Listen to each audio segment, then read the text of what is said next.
Allegedly. Now, here's another word.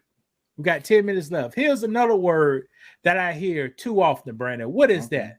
Generational wealth. You hear this from the Black community? Yes. Oh, boy, this is Black people. Anytime you hear generational wealth, someone about to steal from you. Anytime you hear generational wealth, that person is about to steal from you. They can say, I'm trying to figure out. So, what do you mean? Oh, look, Teddy back. Teddy said, "What's up?" Shout out to Teddy Two Guns. But so a Black, how do they use it in a sentence? They're gonna say, guys, to build generational wealth. Right. Okay. That's how I start. Send me $150 and I get your credit right. I got you. Then what they gonna do? You gonna send me your social security number, everything. They gonna file a fake police report and say your identity was stolen. And then they gonna call you back. Hey, you got 8 weeks to get what you want. Because they just took everything off your credit, but they gonna put it back on in 8 weeks to find out we lied to them. So hurry up and get it. Funny. That's funny. that is generational wealth. If you hear that from a person, brown, dark skin, they steal it. Because that's something that takes I'm not gonna say it takes a lot of time, but you can't build that overnight. You can't build that in a weekend. Somebody can't. Generational wealth is not made for you. And look at us, Brandon. Yeah. I spend $200 a month on alcohol. That's $2,400 a year. What can that boy, Brandon? It's something they call instant gratification. Gotcha. I know what you mean. Most people know about instant gratification, and it feels good. We what do you mean we don't know about it? I think we know about it. Brandon, how you go buy Michael Jordan shoes? You got roaches in your kitchen, Brandon. Because it makes it a little better. You have the good with the bad. You're right. It's kind of sister. Let's watch this video right quick. How to build generational wealth. Being born with a silver spoon in your mouth is usually used as an insult aimed at members of high society families. People born into wealth seem to have everything given to them since birth. But what many people quickly forget is the sacrifice and hard work that the family's founder went through to create that lifestyle and privileges. These sacrifice, hard work. That means I'm going to put my needs to the side to make sure the people behind me be straight. Yeah. Founders toiled and sacrificed to create something that they can pass on to future generations by creating generational wealth. A common theme amongst every parent is that they all dream of creating a life for their children where they would be happy, healthy, and never lack anything. A life where all their needs would be met and fulfilled. This is also what wealth family founders intended for their family and generations to come, to allow their families to have an easier time and to have a better life than the previous generation. What is generational wealth, and how is it different than personal wealth? Generational wealth is a concept where a family passes on a significant amount of assets on to future generations. The family's generational wealth, or more commonly known as the family fortune, is built up years of work and sacrifice. In contrast, there are many millionaires and billionaires around the world that are self-made. This means that they relied upon their hard work to grow their fortunes. When it comes to this group of people, the vast majority of them gain their fortunes through the same hard work and sacrifice that the founders of a family fortune went through. Then there are the lucky few that stumble into their wealth, such as the winners of a national lottery. Though history has proven that many of these lottery winners won't keep their fortunes for long. Like the lottery winners, some millionaires and billionaires will eventually lose all their wealth, some due to illegal business activities and others to bad investments. One of the primary constants of personal wealth and fortune is that many people don't plan for the long term, while those who envision that future generations use their wealth do think beyond their life. Who has? All right, so they just said generational wealth usually is the goal of it is for the people behind you, not yourself. Correct. And you get it through hard work. Now, let me ask you this. Right. Do you have to have wealth first to be able to have generational wealth to pass it down? No. Only thing you need for generational wealth is have something between your ears.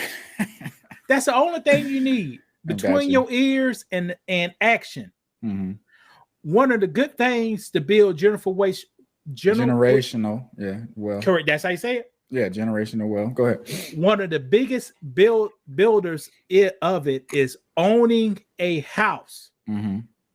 In America, you buy a house, pay for the house. When you die, you give that house to your kids. Gotcha. Usually it's going to be tax-free. So your kids can do with their house what they please. But here's the thing. Guys, if you spoil your kids, you know what's going to happen, Brandon, when you give them money? They're not going to appreciate it. They're not going to value it. They're going to do that, and they go... they go smoke it up. They go smoke it up. Put some rims on that car. Right. They go on vacation. And if you don't train your kids right, they'll blow through all your generational wealth that could have been passed out for generations to generations. Right. And their kids won't have nothing. And you know, I'm a father, so you want to kind of give your kids what you feel like you didn't have. You want to have fun with them. You want them to have a great life, but you also have to instill certain things in them so they can understand the value of money. Like if you're just having fun, taking them places, you're just spending money. They don't really get to see all the hard work that you had to do to make the money. So if you never did that, if you never had to cut grass, like you say, you used to cut grass back in the day. If you never had to you can pick up trash, you know, just doing stuff like that, doing labor and then paying your kids for it, or having to make their beds, or just all that kind of stuff. Make them see the value of money. Like I have to put in hard work and I don't want to do it, but if I do it, I'm rewarded for it. So that kind of sets up the foundation that you need to have so they can appreciate money. They can appreciate having a house, having a roof over their head, this stuff like that, because like you say, if you just give somebody a fortune at a young age, they're not going to care. They're going to smoke it up, like you say. Guys, I don't have any kids, so I really can't say nothing. But you can. Let's imagine your kids need to have a job, all right, and the job need to be more than playing video games. Mm-hmm. So they need to have a chore, what you call it, chores. Mm-hmm. So they can have an allowance. They get allowance. Maybe. Now, see, Brandon, you're about to mess up. You know, allowance is pretty good, but check this out. Wiping your booty because you had doo-doo between it don't deserve no allowance, Brandon. Correct. Cleaning your room because you messed it up don't deserve no allowance. Correct. But getting good grades in school and not fighting, now that may deserve an allowance. Right. What's the difference why I just named, Brandon? Well, some stuff you should be doing automatically, depending on the age you are. I thought you disagree? I can't boss up. That's not bossing up. That's good. I take care of my stuff. I'm bossing up. Right. And I think that's the problem with our society. Like we've dumbed down a lot of stuff and just over celebrated the simple stuff that's already a given. Like just because I woke up and brushed my teeth, I don't need to celebrate that. That's what I was supposed to do. But no, everything is a celebration. If I have a birthday, I should celebrate. If I have, if I got, just say I got something happening good to me at work, I should celebrate. We do so much celebrating. We're not doing enough saving, and it's killing us in the long run. Now we got 2 minutes left. Here's the thing, people. I'm gonna give you a good tip. Tax time is right around the corner. Mm-hmm. The average tax check is anywhere between $3,000 and $12,000. I just gonna put it like that. Depending on how many kids you got, you're right. Now, they said it might be different this year, but go ahead. I'm gonna let you go. We had the same tax shit for 3 damn years. All right, like I said, I know about the damn taxes. Go ahead. Okay, hold on. Okay, here's the thing. Go ahead. When you get that tax money, when that thing hit the bank, don't spend more than 5 to 10% on yourself. Let the other stuff get on your bills, make sure you're saving straight, make sure you're investing straight. Only spend between, I say, 0 and 10% on yourself and nothing else. But Lewis, I've been sacrificing all year. I've been putting my kids first. I get this tax check. I need crab legs. I need to go to Vegas. They got some new Jordans that I've been trying. It's a color wave that I want. They said They got all that. They got a new Challenger. I could put a down payment on a Challenger. Nah, bro. See, that's where you're wrong, Brandon. When people get the tax money, okay, it got to do things. If you put a down payment on the Challenger, that means you got a decent job and you stretch that payment out 84 months. Most people don't got no decent job and they ain't stretch it out. They go right to their used car dealership and get a 2014 Dodge Challenger. Okay. The same body style. They put that big down payment, and next thing you know, they said we got you for 60 months at $125 a week. Is that cheap, Brandon? It sounds like it, right? That's a good deal, right? That's $500 a month, but the car is only worth $8,000. And that's the trap they get you in, especially when if you have bad credit. I'm not saying you're getting a lot of tax money and bad credit goes hand in hand, but like I said, you just got to be smart with your money. It's best to have your money in the bank and try to hold off on thinking you need things. Because, Louis, let me ask you a question. You've wanted things and then you buy them and then it doesn't mean the same. Like you like, okay, well, I got it, but you wanted it so bad. When you got it, it feels different. Like you're excited about it, but that feeling goes away. And it's almost like it's not worth it. Brandon, I had a debate with myself before we got on today. What's up? I was debating, should I put $300 on this credit card, interest free for 6 months, or just pay for the mother clucking dame with cash?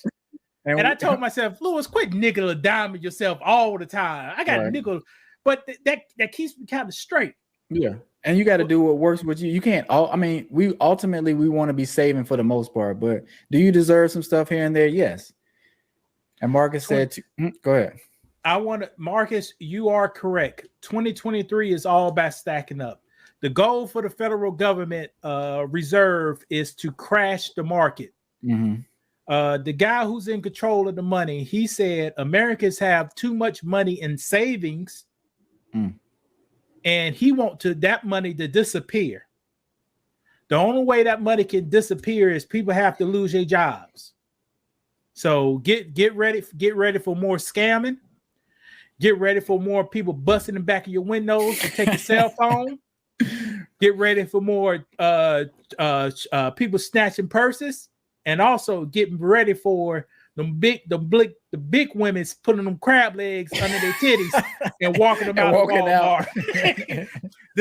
When the last time they put scanners on the crab legs, Brandon? I haven't. They got people on the crab legs. Like I told you up here, you buy crab legs up here, they gotta walk it to the front. You gotta you can't have these. We gotta walk these to the front. You pay for them, then we hand them to you. I got you. Me? There are a lot of issues that's facing the Black community, from relationships between mother and father and the failure of passing down standards, integrity, and duty, from the lack of education or the debt load from higher education. Go to school, they say, but no opportunity on graduation day. From incarceration to low-skill occupation that marches in gentrification. Well, the time has come. It's time for a change. My book, From Zero to 200K, will outline the steps I use to change my social and economical status. Learn the steps I took to lower my expenses. Learn the steps I took to increase my income. Learn the steps I took to increase my credit and keep a good credit score. Learn about how I generate wealth. Most importantly, how I got God involved in my life.